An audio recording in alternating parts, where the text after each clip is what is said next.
Yeah, it's your boy Curtis, Ready Set Go Lawn Care. I'm gonna show y'all something new I got. So I had a string of bad luck these last 2 weeks. I had a lot of equipment break on me. From my trimmer head, I think it need to be greased. Oh, I don't know, the gears inside it tore up, but it's vibrating really hard. My attachment on my Echo, it's real messed up. Um,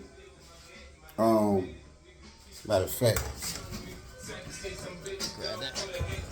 y'all don't mind that music. Don't mind that music. Copyright. It ain't mine. I don't own it. But anyway, so this is my old head. I think it need to be greased, but I'm not sure. So they went and got another one just in case. The dude said because I took the guard off, that's probably why it messed up. I'm like, taking the guard off, do that? I don't know about that. But anyway, though, I had a spring of bad luck this week, man. One thing I learned, man, you can't worry about what you can't control. You know what I'm saying? Clients gonna have to be all right. If something break and I can't, it's okay. And I know they don't want to hear it, but it is what it is. If I can't do it, I can't do it. But I had a lot of stuff breaking in the last 2 weeks.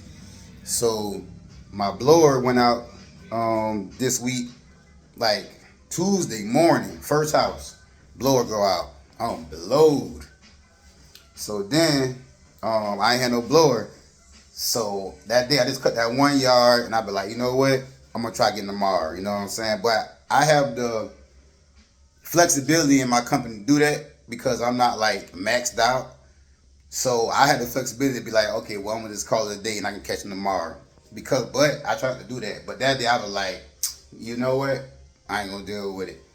So I went home or whatever, contemplated on it, think about buying another one. And first I tried to fix it. I ordered a little repair kit on Amazon. But by that time I had borrowed my homeboy still. My homeboy got a BR 450. Still BR 450. And I use his job, but I've been using the Husqvarna 150 BT for the past like year. It just going to the year I had it. And it just wasn't getting no fuel. So you know what I'm saying? I had changed the lines and all that. So got the little repair kit, you know what I'm saying? Changed the lines, you know what I'm saying? I ordered the wrong carburetor, so I ain't check carburetor, but my carburetor ain't look that bad. So I blew the carburetor out. And I got fuel coming through. So I got the crank. So I blew the carburetor out, changed the lines, changed the filter, and I got the crank and come through. But it just, when you hit the throttle, it cuts off. I don't know if anybody know what that is. Well, like I said, I blew the carburetor out. It wasn't really that messed up. I just blew out all the little holes and stuff, all that. Cause I saw on YouTube how people clean theirs out, did all that stuff, changed the lines, changed the filter. Now I feel like I messed up with the filter. I feel like that might be the problem why it's cutting off. I put on a filter that's supposed to go inside a trimmer. So I don't know if that's the reason why it's not getting enough gas. Cause every time you hit the throttle, it wants to die, or it will die. But other than that, it runs good. It's getting gas. I fixed that problem, but it's dying now. So I'm thinking that maybe that filter I put on ain't getting enough fuel. Y'all let me know. That's probably what it is though. But I'm just dropping it off to the shop. Cause as y'all know, I also have a BR 600. I also got a BR 600, but it was brought off of hand me down. And whoever had it, they didn't take that great care of it. So it runs, but it was hard to crank up. So I was like, okay, you need a valve adjustment. So I took it apart. And as soon as I took it apart, I got really, really, really busy, picked up more clients. And I'm doing landscaping this here and there. And, ain't no excuses in this stuff. You got to do it. But I never got around to putting that BR back together. I had a repair kit and everything. Because it needed valves adjusted. Never got around to it. So now I'm down two backpack blowers. You know what I'm saying? So I borrowed my homeboy, like I say, his BR 450, and I liked it. You know what I'm saying? For it to be so little, not too heavy, it's pretty damn strong. I did not know that BR 450 was that damn strong. Because my BR 600 that I got, yeah, I did test it out a little bit, but it wasn't like I was blowing something. I just had it in the ground when I do hands, and I would hit the trigger, make sure it blowing all that, and it was straight, but it was just hard to crank. So I never used my BR 600. But the BR 450 impressed me.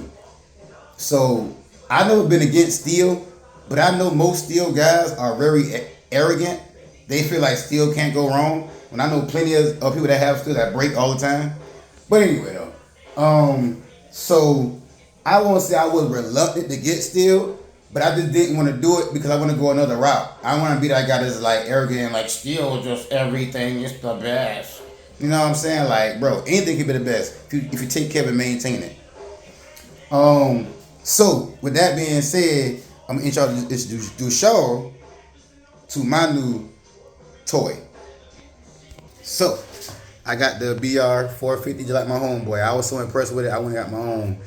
Like this little thing for just like everyday maintenance stuff, it's pretty damn good. Also, I was doing leaf cleanups with a 150 BT Husqvarna. Leaf cleanups now. I'm talking about big boy leaf cleanups with just this. And this is 2-3 times more powerful than this one. Like this shit down there pushing me back.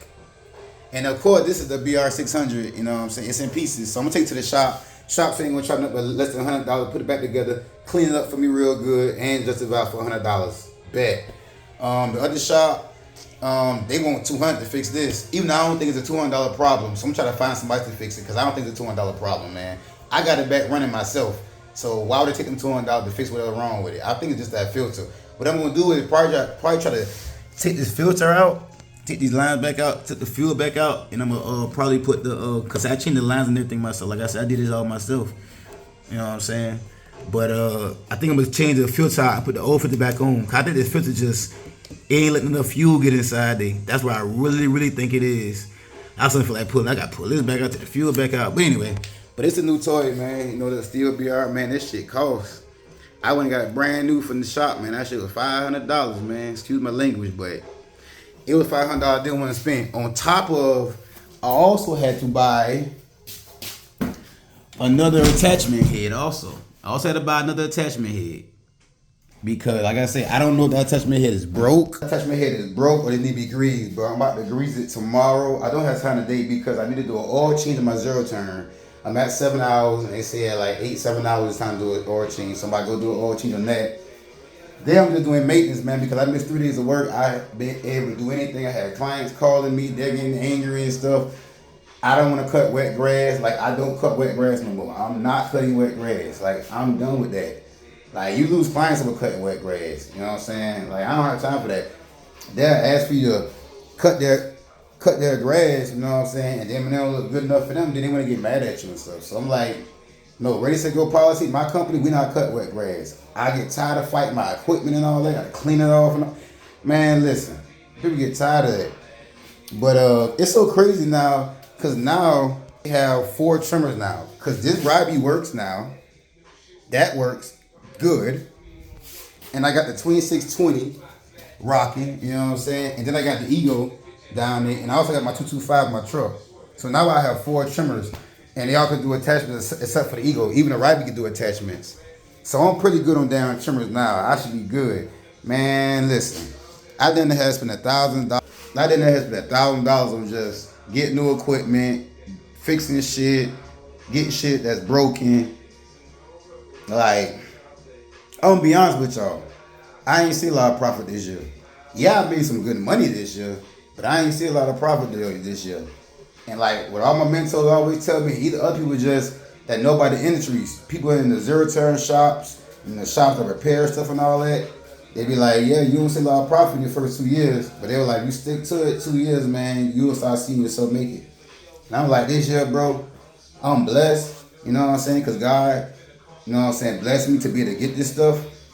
But at the same time, too, man, it's tough because I really don't see a lot of profit out of this stuff, you know what I'm saying? Because I'm always buying stuff. Because I'm growing, you feel me? Like next year, I'm trying to have a crew. So I want to have 4 trimmers. I want to have 3 backpack blowers. You know what I'm saying? And I'm just laying seeds for the future, man. But there ain't nothing gonna happen without God, you know what I'm saying? And I always put him first. Because without him, I wouldn't have nothing, you feel me? But it's just, man, it be hard, man, some weeks, man. Like, you know, like everybody get to that point sometimes, we just feel like, man, you want to give up. I say, since I've been in this industry, and I've been doing this is my second season, first full season. This is my second year. Well, I'm at probably like a year and a half almost. Like November make like a year and a half I've been inside the industry, you know what I'm saying? And then like only one time that I wanted to be like, man, you know what? I'm about to sell everything. I'm about to get me. I'm about to go truck driving. Or I'm about to retire again. But I'd be like, man, but at the same time, I love doing this though. So I know if I went and did something else, I wouldn't be happy. Maybe I'd make more money, maybe the job be easier, but I wouldn't be happy though. I like doing this stuff. It keeps me in shape. You know what I'm saying? I'm constantly moving. I ain't overweight. You know what I'm saying? Like, I don't know. I just like doing it because, like I said, I like doing it. I just like cutting grass. I ain't gonna lie, I just like cutting grass. And it keeps me in shape. And it's pretty decent money. You know what I'm saying? I ain't trying to get rich, but it's good money. I said, this shit though, I do, when I went and brought that stuff, I spent that almost a stack. I was like, man, I ain't seen no profit this year. He been like, oof. He was like, yeah, that's how it is. I said, I ain't saying I made no money. I made money, but it's just like, I'm always buying equipment. Just think, coming into this year, I had 2 trimmers, 1 backpack blower, and a push mower in the truck. Now I have a walk behind, 0 turn, trailer, 4 trimmers, hedge clippers, pole saw, chainsaw, all the little tools, feeders, pumps for weed treatment. Like, I almost have everything I need, man. I just need the clients now. You know, just need the clients, and they coming. But at the same time, we already halfway through our season, more than halfway through our season already. So I look at down here in Georgia, we got about, let me see, August, September, October, because it really start getting cold here until like November. So we got good 3 months to make some money. And my goal for these 3 months, man, is just we getting kind of late in our video. My goal for these 3 months, man, is just try to get as much debt off before it get cold. Cause in the cold, I probably end up going back to the warehouse, which I don't have no problem doing. I'm a man. I'm gonna do what I gotta do. You know what I'm saying? If it get to where I can't do too much, do a little landscaping here and there, or I just do warehouse Monday through Friday. I do landscaping on weekends, but I'm always gonna get it, you know. And I just want to come in next season financially here, cause right now financially I'm like up here, and like I didn't took on enough. I can't take on no more now. Now I need to just start paying off stuff now, you know. So that's my whole goal, man, is get out of debt and have everything paid off by the beginning of next season so I can come in and next year make a profit. You know what I'm saying? Like next year I at least want to make I want to make 50 to 100K next year like you guys, man. Like really, man, I work hard, man. You know what I'm saying? I put in the work, advertisement, uniform. I listen to all the advice. I practice my craft. And I'm just hoping one day it pay off, man. You know? But anyway, though, man, I'm happy as I don't know what. You know, so I got my stuff. This stuff here buy itself back. That BR buy itself back in one day. I'm not really tripping too much about that. I'll make that money back tomorrow. But, you know, it is what it is, man. Hey, man, peace and love, man. This boy Curtis, man, ready to go out, man. Yes, sir.